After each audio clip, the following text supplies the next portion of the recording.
Hey, AfterBuzzers, welcome back for our finale of the Bojack Horseman coverage here at AfterBuzz TV for Season 5.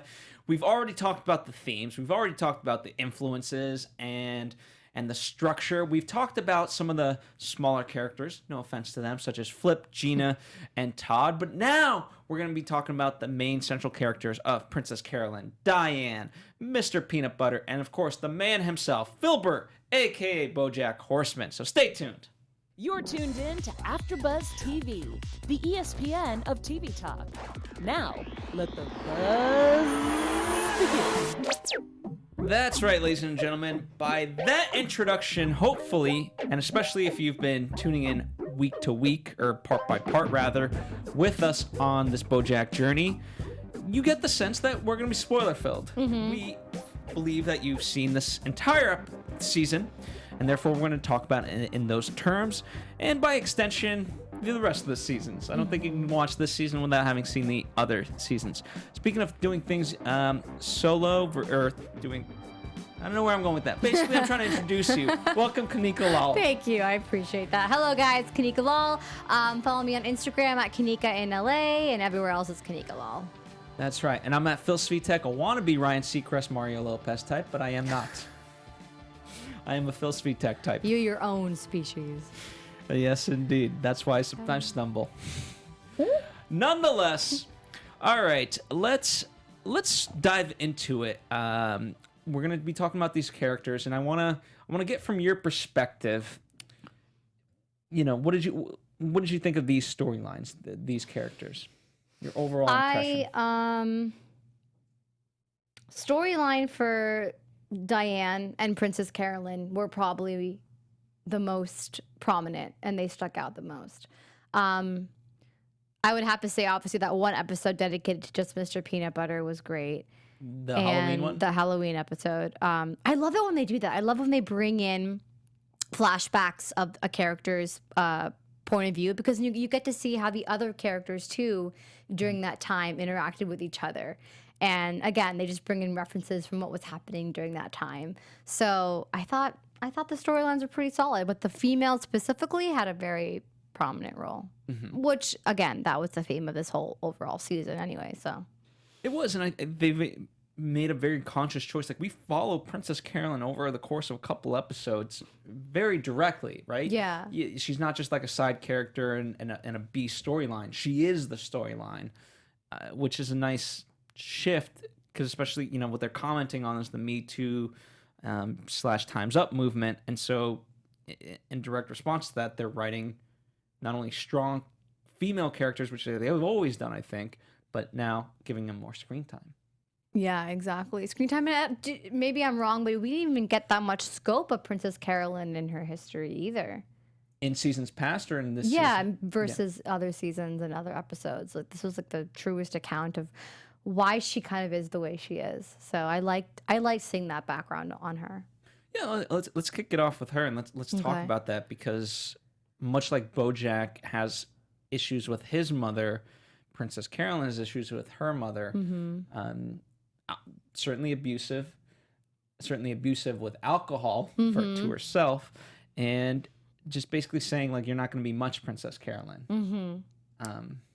Yeah, it was also, I don't know if it's a generational difference too, about how, you know, people our age and Princess Carolyn's age, I guess, at the time, ambitious and wanting to go to college and wanting to be more than just a housewife.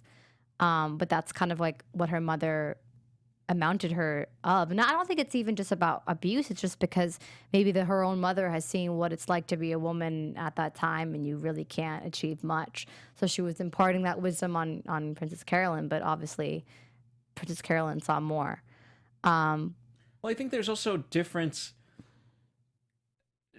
But it's also motherhood itself. You're right, because she never got treated by another woman as nicely. Yeah, because there's certainly, as she should have been. There's certainly wonderful mothers out there that you know, make it their job, and I say that with no disrespect, that, you know, they raise the kids, they teach them, and so forth, and I think it's a wonderful cause if that's what you dedicate your life to. But certainly her mother dedicating her cause to drinking does not help nurture the kids. No, not at all. So It was also because they were divorced. Could have been where they were living, North Carolina. Not the. I feel like excuses are like assholes. Everyone's got you can. If it wasn't North Carolina, it'd be South Carolina. No excuses for an alcoholic mother. But again, I think the theme of this after show is benefit of the doubt. No, I don't think that's your theme. Fine, that's my theme.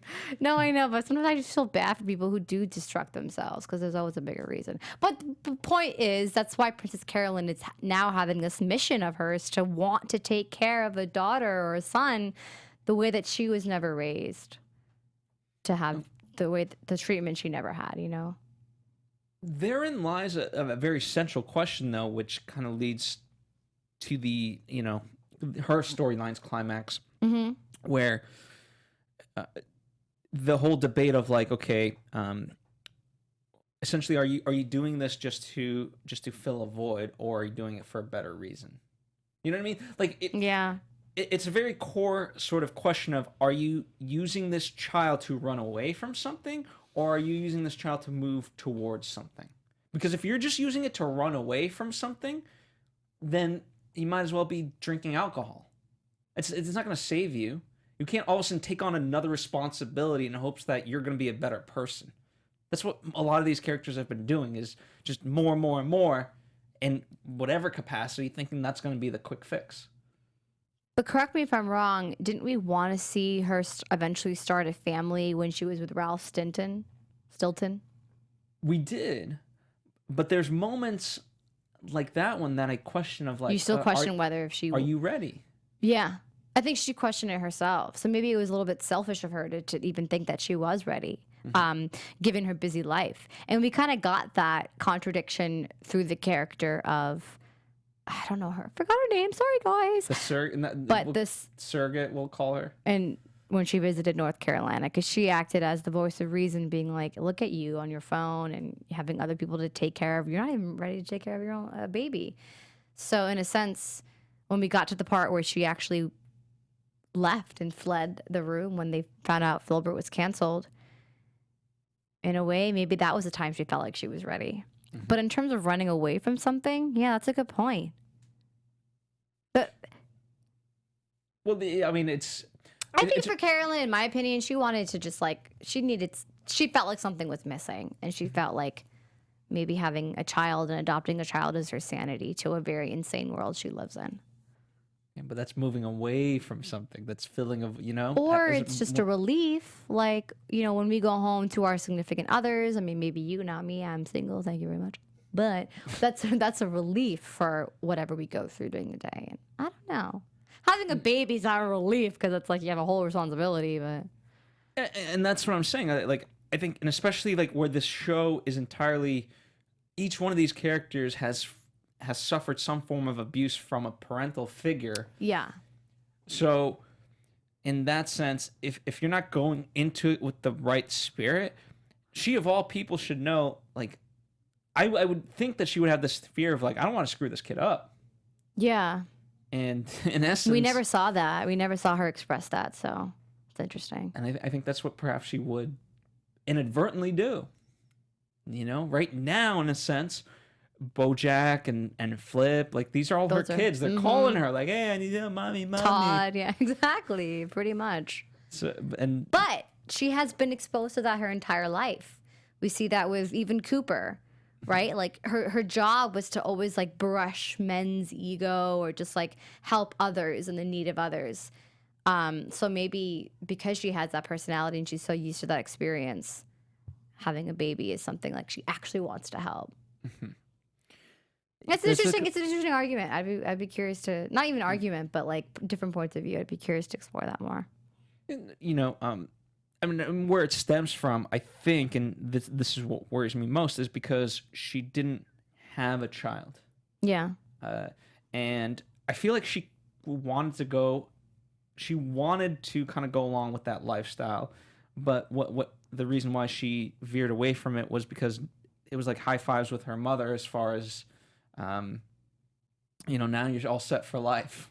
It's like, wait, but what about me? Mm-hmm. I don't want it to. Why is it always just about the man? Like, don't I get a say in my life? And the fact that that was the one thing that made her mother appreciate Princess Carolyn, frightened her, certainly. Yeah. Yeah, in a way, she's like the mother always wanted to have Princess Carolyn's kind of like life, but never could have that. Towards the end, maybe she realized that. That's just an assumption, but. Well, I think a lot of the times that happens, though, when you see your daughter living out the life that you wanted. Well, and at first, it's hard to come to grips with it until later on you realize, no, they deserve it. In this case, could be the same. Could be the same. And I think one step further, she feels like she's entitled to it because in that sense, like Princess Carolyn's money becomes her money. Yeah. And all of a sudden, like, great, like, okay, hey, guess what? I raised you, so come on, cough it up. Yeah. What do I get? Okay, great. That was last week. Now what about this week? Great. All right. Next week I'll see you same time, same place. Yeah, great. Exactly. And it's just it all is from a very selfish reason. Like it's not the advice of her mother saying like you should marry this guy was not from a good place. No. At all. No. It's not like okay. It was from social status, from finance, from that kind of security, which wasn't fair. Exactly. And so at first, though, when we found out that she got the miscarriage, I thought that was like false. Yeah, I could see why. But then they never put attention to it, so I thought, okay, maybe it was a miscarriage. But it's kind of interesting. It's like, wow, everything happens for a reason. Yeah. And to see her face when she did get accepted into college and so forth, which was her dream. Like, that was a very special moment. Yeah. And it was a big, nice FU to the mother. Yeah.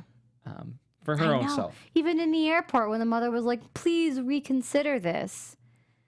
There was like a moment of hesitation when Princess Carolyn was like, should I stay back? And she's like, no, screw that. I'm going on this plane. Like she's always constantly being tested. Well, that and, her whole life, like she tried to do the right thing where her mother had nobody else, but the mother had nobody else because she was a crappy person. Yeah. And good people attract people. Bad people detract.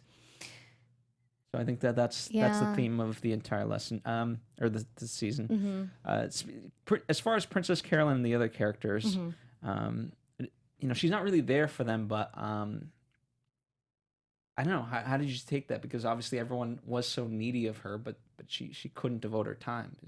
The pie was too sliced up. There was no pie left to give. I think that she did her best to kind of like help whenever she needed help. But like for this season, she needed time for herself to be by herself. Like, sorry, I'm in North Carolina. Sorry, I can't be on set, Bojack. I've got to spend an extra day here because I'm finally doing things for myself. Because we saw in the last season, I think even the season before, how her needs were constantly being taken away from her, and it was taking a toll on her career and on her mental health and her just health in general.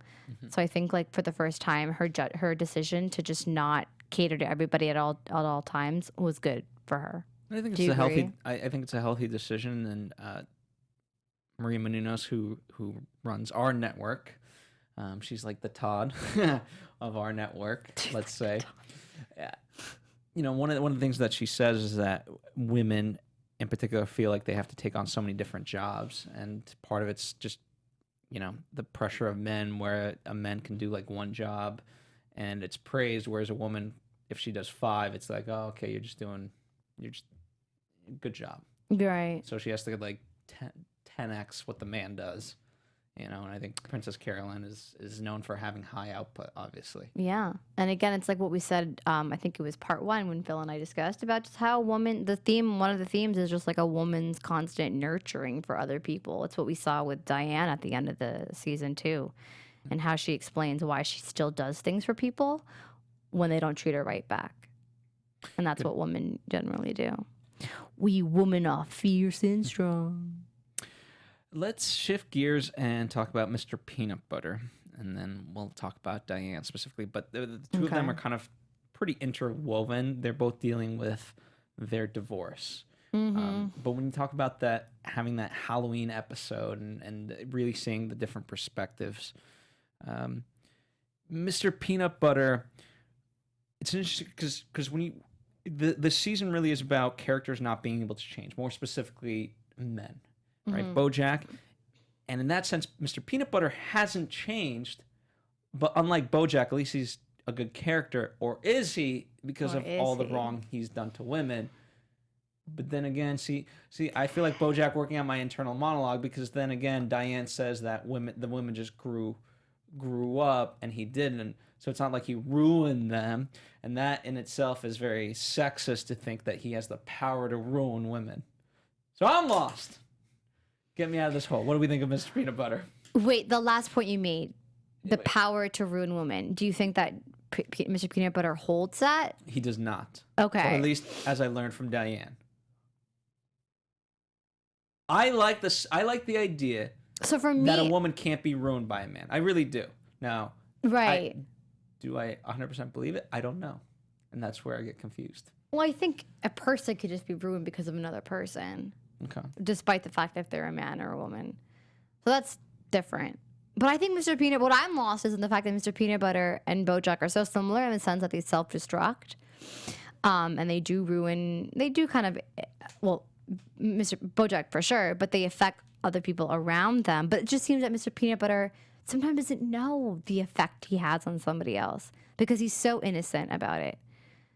But he gets told over and over the things that he's doing. Like, he's literally a dog. Like, you keep training a dog. Like, no, and the dog's like, you have to keep conditioning them. So I feel like he's still being conditioned. And I think the innocence is fine, right? When what was her name? I forget. We're gonna be the characters from The Notebook. Yeah. And he dresses up as a notebook. Jessica Biel, right? Yeah, he dresses up as a notebook. And so that's an example of cute innocence. Yeah. But him not understanding other aspects, like, I don't think it's that much of a secret why him and Diane broke up. Now, I don't think it's fully his fault, but certainly in the case of when now he's dating Pickles, the fact that all he keeps talking about is Diane and his past relationships, what person on earth would just want to hear about past relationships from their other, significant other? Like, if you went on a first date, right? You said you were single. So if you went on a first date and the only thing you heard was, hey, this is a great chick. I know. Obviously, nobody wants to hear it. But some people do it on purpose. Some people do it because that's their natural way of conversing. And they're like, oh, shit, I realize I shouldn't have brought that up. I feel like he falls into the latter. I feel like he doesn't bring it up intentionally sometimes. Because even we had the realization in the Halloween episode being like, all these women keep leaving me. What's the common denominator? He doesn't realize that half the time it is him. Not making it better than anything else. Like, it's still not a good situation, but like the innocence is still there. Like, he's still somebody needing to grow up. I agree. My frustration is normally with someone with quote unquote innocence, they don't fixate on the past. Right? They're much more in the moment and just kind of being. The fact that he's just so fixated on what keeps happening. Right. Why am I unhappy? Yeah. Like, he's one of the most happiest unhappy people I've ever met. That's true. And so I think that is his struggle. Yeah. And I think much like all these characters, be in the moment. Yes. I think his struggle is he cannot come to terms with flaws or anything that has happened that's been wrong in the past. And we see that when he literally can't come to tell Pickles that he cheated on her. And instead he's like, I'll make this better by just marrying her because then I know I'll be committed to her and I will never perform adultery ever again. But that's just a mistake waiting to happen. 100%. Nothing good comes from that. Because then, even if, let's say, he doesn't cheat, right? The fact that that's the sentiment of which you went into the marriage. Yeah. And you didn't disclose that you had cheated. You're not building a house on the most solid foundation. The foundation, exactly. Which is, again, another theme. It's just like everybody's core in this whole episode needs to be reevaluated. Because once the core is fixed, it's easy to move on. I really felt for Pickles because I think she was the innocent one. Like, if you had to, that's true. Because she was so into this and so positive and loving of like, well, even just her little jokes of like, I don't know if I'm the waitress, but I am a waitress. So. Those are more innocent kind of jokes, and yeah, it's sad because she just sees Mr. Peanutbutter loving her, but she has no idea what the damage could be doing for her. And I think she started to become more self-aware and when he kept bringing up Diane, yeah. And when Diane showed up at the party, and she's like, "No, this isn't awkward at all." Did you like their costumes? Yes. It was like the food Instagram. Something like, yeah, I appreciated that. I loved that episode. Was like a hodgepodge of it took me a moment to like, wait, which year are we in? Right. And so same. They did a really good job, but you had to be so quick. And even then, like, some of the references, like you had to know every reference because it was like, this is the year The Notebook came out. This is and you're like, okay, which year is that? Well, okay, got it. You know, very fast. You have to find your bearings. And it was interesting to even see Diane, the relationship between her and Bojack evolve. At first, she was such a fan, and she was getting all nervous to talk to Bojack. And who knew, years later, she'd be dropping him off to rehab. It's true. So I like how the show does that. Yeah. They timeline things. Mm-hmm. It's good. It is, because it shows how things are connected, you know, because life has significant moments that aren't always connected within a time span of, you know, a couple of days or whatever. Yeah. And so yeah, let's talk about Diane because she's the other half of this divorced relationship. Yeah. She's trying to become a new person, but literally, I mean, she cuts her hair. Yeah, the haircut. What do you think of? I don't like the haircut. Well, more so, okay. So maybe you don't like the haircut, but that's just a stylistic thing. But anyway, I like that she did it. Okay, so yeah, that's what I wanted to ask you about. Like, in terms of, like, in order for people to enact change, like them taking physical changes, whether it be losing weight, in this case, cutting your hair, maybe getting a tattoo, maybe changing your clothes, like. It's funny what does that because, say? First of all, we used to see all these, like, you know, Britney Spears, Miley Cyrus. There was articles about that, about how come all these celebrities cut their hair when somebody breaks up with them, or I'm not sure if it was like, I just thought about that now. What if that's a commentary on Hollywood itself? But, you know, for people just making changes in their life after a heartbreak, it's a very normal reaction. It's a way to be like, I'm starting over. I'm setting new goals, and I'm becoming responsible. For the fact that Diane moved into this unfortunate apartment that never really changed over the course of the episodes. Like, the boxes were still there, and there were still, like, you know, she never added more furniture. It showed somebody trying to make changes, but still so depressed and stuck in her ways, and even traveling outside the country still didn't really help. Well, there's that old adage. The unfortunate thing is, no matter where you go, there you are. Yeah. So she can go to Vietnam, but there she is. You can't escape yourself. No. And that, I think, as far as the blog, her interactions with the let's call her the website owner, right? She kept saying, like, I just don't feel authentic. And I think that's very true. I don't think she knew who she was, but I think therein lies the honesty that she wasn't willing to put forth. You know? And like like who she is, you mean? You mean she was never been authentic, you're thinking? Yeah, in a sense. Like, yeah. I mean, we got the whole Vietnamese episode when she was doing the blog. Yes. It's completely inauthentic. Yeah. Like, she kept trying those things, and she tried to have an authentic voice within each bullet point, but she never went deep. No. It was very surface level. Like, do this if you want to Yeah. And even her, right? I thought it was very poignant that she asked the actress what the ending of the movie was in hopes that would provide an answer. Of course it didn't. Yeah. It turned out to be an action franchise movie bullshit thing. I thought that was one of the best parts of the show, this season. I'm missing the part that you're talking about, though. Remember, she was in Like, Vietnam. I'm not gonna pretend like I know what you're talking about. They were shooting. They were shooting a thing on. And it was supposed to be the. Yes. And basically the whole joke is that the movie that they were shooting was exactly like Diane's life, and so therefore, if Diane knew the ending to the movie, she could fix her life. Yep. And the ending to the movie is just basically this ridiculous action flick that Hollywood keeps making. Yeah.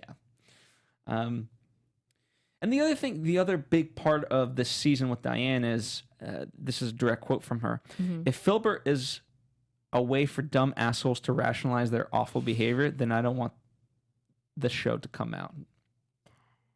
So, don't you think that was a comment on Bojack Horseman, the show itself? 100%. Yeah, okay. 100%. And which is good, because it's kind of calling attention to what fans would have been thinking watching it if we never called attention to it through Diane's perspective. And the fact that she even had that moment where she not only called attention in this way, but even in this show, she tried to enact change within Bojack by writing verbatim the what he says in the tape. And that was a good move. It was. That was a strong move. A very God, I'm done with it. Like, God damn it. Like, he needs to come to terms with what he's done. And but in that sense, but let me also ask you this. Yeah. As much horrible things Bojack has done, this wasn't an instance that really involved Diane, and she didn't necessarily have a right to. And he calls her out on that. Like, he's like, yeah, I owed you this. I did, all the other stuff you're right about, but what does this have to do with anything in terms of us? Mm-hmm. You mean when he was asking Diane, why is it that you care so much about what happened in New Mexico? Exactly. I thought about that too, watching it. And part of me was thinking, is it just because Diane truly does actually have maybe this is the, emotional side to me, but does she actually have feelings for Bojack as well? I think she's always had feelings for Bojack, but I don't know how to then rationalize her relationship with Mr. Peanutbutter.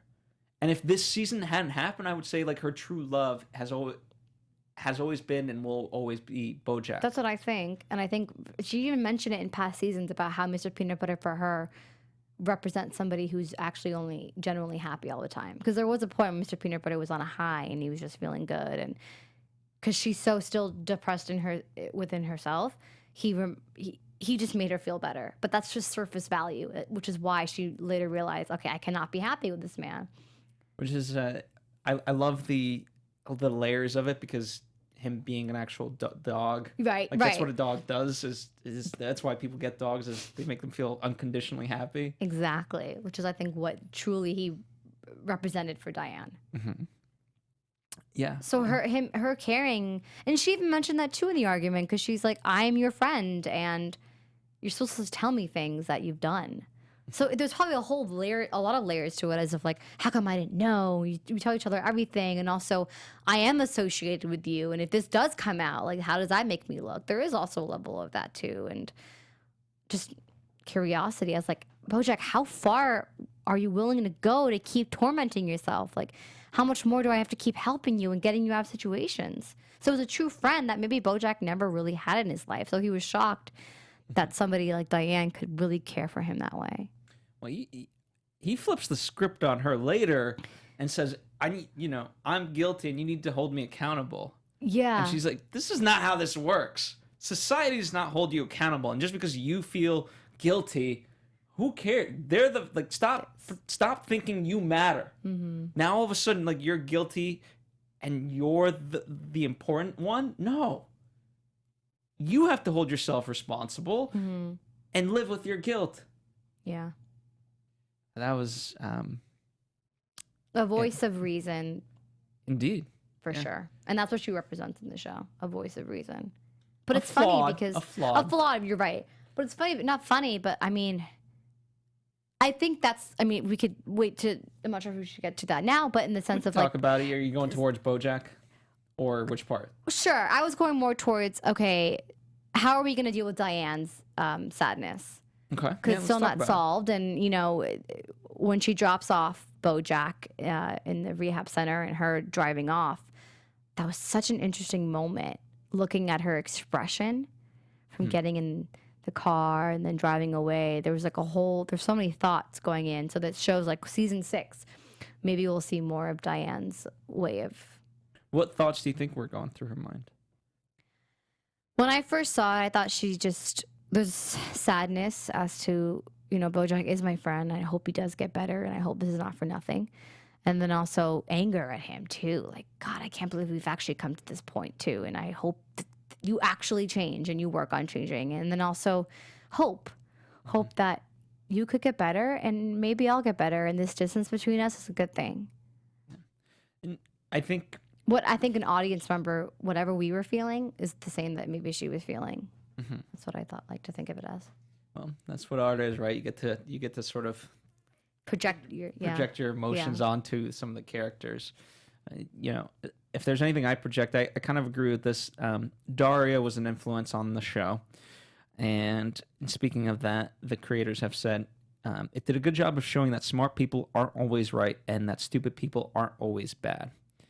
And by those terms, I think Diane really has a high intelligence, but that doesn't mean she's always right. And I think that's what gets her in trouble, is she doesn't know how to rationalize. She's like, I know the answer, but why is that somehow not the answer? Like, just because you have the answer doesn't mean it's right. Right. And she's never understood that. You know, there's the science of achievement, but there's the art of fulfillment, and she hasn't mastered the art of fulfillment. That's true. So fulfilling more so herself. Yeah. You know. But yeah. I think she might. I think she needs like this. Her role on Filbert was definitely the next step for maybe her fulfillment, because she finally has a voice in something that's a very male-dominated side to things of writing. In a way, but she was marginalized initially, and even now. Oh no, she totally was. But I'm hoping that the next step of her with this Girl Crush magazine, maybe that puts her in a new. So my point I'm saying is, like, maybe she needs some sort of, like, forget relationships. It's like her career. I think that might help her push her over the edge of what she needs. Because she's been always lost as a writer, like not truly changing things that she wants. She wants to change society through her writing, and I don't think it's ever been done in her terms. Fair enough, but I also don't think you can't change something external without first affecting you. Like you will never be happy if you're looking for external validations or whatever. Which is why I think, again, your inside, your core, that needs to be fixed before you can do anything. But sometimes having something external does fix the inside, because after all, being a that's why they say money can't buy happiness. No, this is not material. This is more so like finding her voice through happening to be doing it externally. Like, as a creator, as an artist, fulfillment comes through exercising your inner gifts, and I feel like she's not exercising it enough. And the more you do that, the more you are somehow fulfilled inside. I'm getting into a different kind, like it. I get what you're saying in a way. I'm not trying to say like her career will help her bring happiness, but it might give her a new perspective on her own self that she's not coming to terms with yet. Well, two things as far as that. Number one, I think a lot of the women, whether it be Diane, Princess Carolyn, or Gina, have represented a silent warrior, meaning they're fighting for change, but they're doing it from a very sort of position, like they're far in the back, right? Yeah. Much like Diane is doing the show, but it's Flip who's getting the credit. Now, interestingly enough, I think I've brought this quote up a couple of times, but I'm going to bring it up again, and I'm going to apply it to Diane. Flip says, "I hope you enjoy it because that means you are smart. If you don't get it, that means that my genius wasn't appreciated." And I won't say the rest of it, which it means my genius wasn't appreciated. And I think Diane is someone that has this genius, and it's not being appreciated. The world does not reflect her worldview. That's true. And she doesn't know how to rectify that. You know? She's not of this time. I think once like all of humanity is singing Kumbaya in 50 years from now, hopefully, I think that's the time for her. But you know, do you think her and Bojack are out of his time? I think Bojack would have do been you great think- in like the 20s. Really? I mean, here's the I like this is how horrific I know some real people. There's right. This season has had therapists and so forth, and in that sense, and I think newer generations are much more open to therapy, and we're seeing that therapy is good. But I know people from older generations, and they're not my friends, but they're people I know, right? Yeah. And they would say like, "What's he got to be sad about? You know what? Just drive him down. Let's get him a whore, and that's Yeah. it." Right. And by the way, they're not joking. Like they No, really right. think like that someone, especially like a guy, like let's say they would look at Todd and be like, "Why is he all mopey? Let's just get him a prostitute and he'll be happy again," as if that really does fix the problem. Right. But it doesn't, and unfortunately, you can't. I kind of say this line through other aspects of my life where you can't destroy conflict. Meaning, in the old days, we fought for food, water, and shelter, and that occupied our time. Now we don't have to do those things, so what's going to occupy our time? Well, it becomes a lot more existential, doesn't it? And all of a sudden, what's the meaning of life type of stuff. Yeah, exactly. And the more life becomes easy, in a sense, the harder it's going to become in other ways that we're not ready for. Right. So Right. that's what Bojack kind of represents, the show, not just the character. That was good. I don't know. Mic drop. I don't know about that. Speaking of which, before we mic drop, though, let's talk about Bojack. Before Before we talk about Bojack, did you hear about that fan theory on Reddit about Diane? No, tell me. So apparently some fans, maybe if you're watching, on Reddit thought that at the end of season 5, Diane, the last thing you see is her driving in the tunnel. And you don't see her driving out the tunnel. And just a nice closing shot on the PCH. But because in the episode where the therapist referred her as Princess Diana, they were like, wait, in 1997, Princess Diana, her accident in the tunnel. Do you know about that? So maybe that's a sign that Diane is going to die in season 6. There were a lot of fans I don't know who jumped on that. I You're think seeing it. And I was like, that's a little bit too far. But then sometimes Bojack does a lot of subtle references. I don't believe that she's going to die. But it's just crazy how you guys out there come up with these interesting theories. So I thought I'd point that out. That was I don't on think Reddit. the show's. I think it's an interesting theory. I think Diane's too important to just die off like that. Unless Allison Brie can't do the show anymore. But then I don't love it. But then even recast her. Exactly. simply because like it's not the exact use of this, but to me that would represent fridging, which is fridging is a term in screenwriting that says you essentially kill off a woman to become a motivating factor for a male character. So if you killed off Diane, Bojack now has purpose. Yeah. And no, don't do that. I The think show's smarter. She's than gonna, that. of course, she's gonna have a more leading role in what's to come, in my opinion. But So let's talk about Bojack, the Yes. self-loathing. Now, the man of the hour. yes, indeed. As he says, and what I love is his continued spiral into thinking that he's Filbert and how he can't separate the two. And as he says, he's a drunk, he's an asshole, I don't want to be him.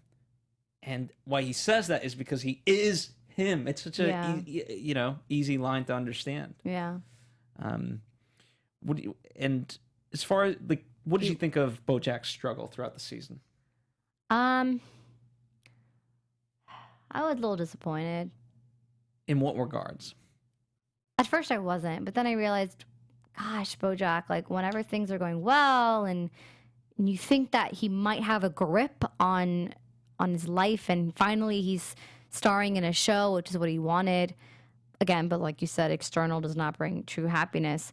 I think I still root for him, and I don't know why. I do know why. I guess I empathize. Yeah. Well, but again, he's another one of those characters that tries to change things. He's, I think, high intelligence, compromised action.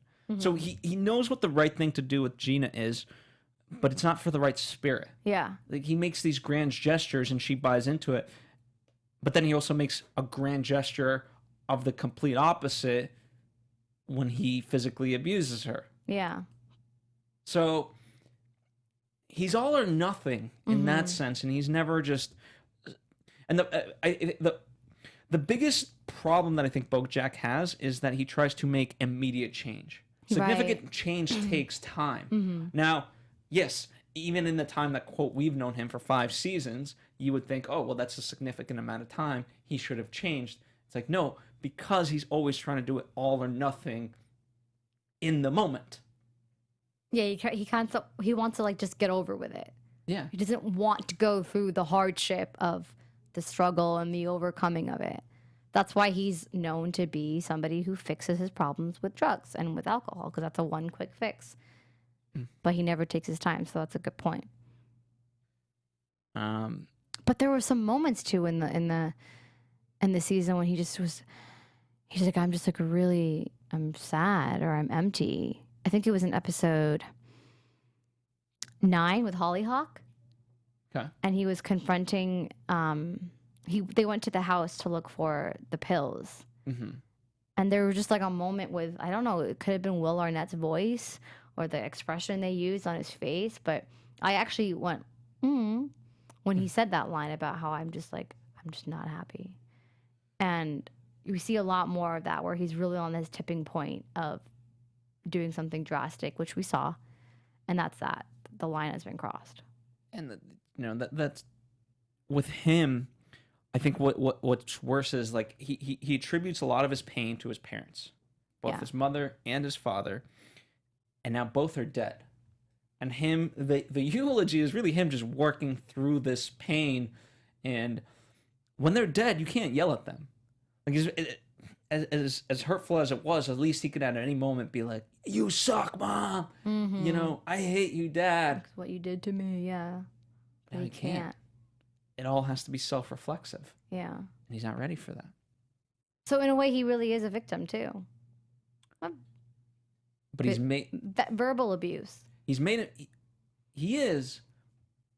But where he went wrong is that he then pushed it out on others. Yeah, like you can be the victim in one aspect of your life, but the perpetrator in another. So just because you've been victimized doesn't mean you have the right to do it to other people. Yeah, exactly. And certainly not in the way that he does it. Which is, it's unfortunate because that's how some people react to, that just shows his true character. It's your character. It's how you react to situations. That's his. Yeah, actions speak louder than words. Right. 100%. Right. And we keep going back to that. To me, it's the very pinnacle of what the season is trying to say. Like, you are not the victim. When it comes to Gina, you are not the victim. And he tries to do right by her, like have these conversations. Like, it's too late, buddy. Yeah. And you don't get to decide how this plays out. You did what you did. Now you have to suffer the consequences.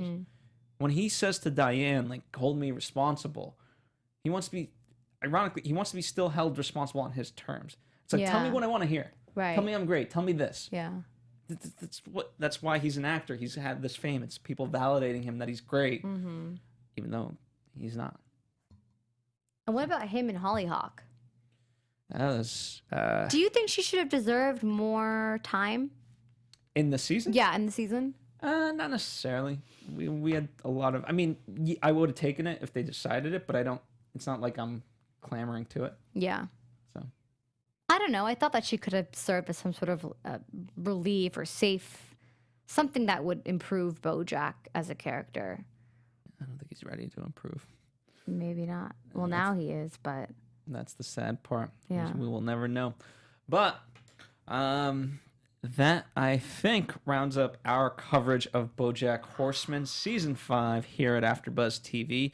I'm sure there's other things. We could always go down various tunnels, pun intended, of coverage and things like that. So for that, we ask you to write in the comments section, let us know your thoughts and opinions, and we will be happy to discuss with you in the interim before, fingers crossed, Season 6. And it's not official at the time of this taping, but I do believe that Netflix will do right, and we will get Season 6 at least. And maybe, I'm okay if Season 6 was the last one and they wrapped that up some way. I think so. But if they have more stories to tell, I'm all for that too. Yeah. In the meantime, not only can you comment with us in the comments section, but where can people interact with you directly? You can send me a like or a comment on my Instagram at Kanika in LA, and also my Twitter, Kanika Lal. Yeah. And I'm at Phil Svitek, and of course at AfterBuzz TV. That's the network. That's where you can get all the latest TV coverage, news that we provide, and the after shows and so forth. So keep checking back in. If you guys are fans of Bojack, then you might like Archer, which we also cover, or South Park, which is currently airing, and I happen to be on that show as well. So check it out. Or the hundreds and hundreds of other after shows we have here to offer for you. Thank you guys for joining us. We'll see you next time for Fingers Crossed Season 6. Our founder, Keven Undergaro, Phil Svitek, and me, Maria Menounos, would like to thank you for tuning in to AfterBuzz TV. Remember, we're not just the first, we're the biggest in the world, and we're the only destination for all your favorite TV shows. Whatever you crave, we've got it. So go to AfterBuzzTV.com and check out our lineup. Buzz you later. The views expressed herein are those of the hosts only and do not necessarily reflect the views of AfterBuzz TV or its owners or principals.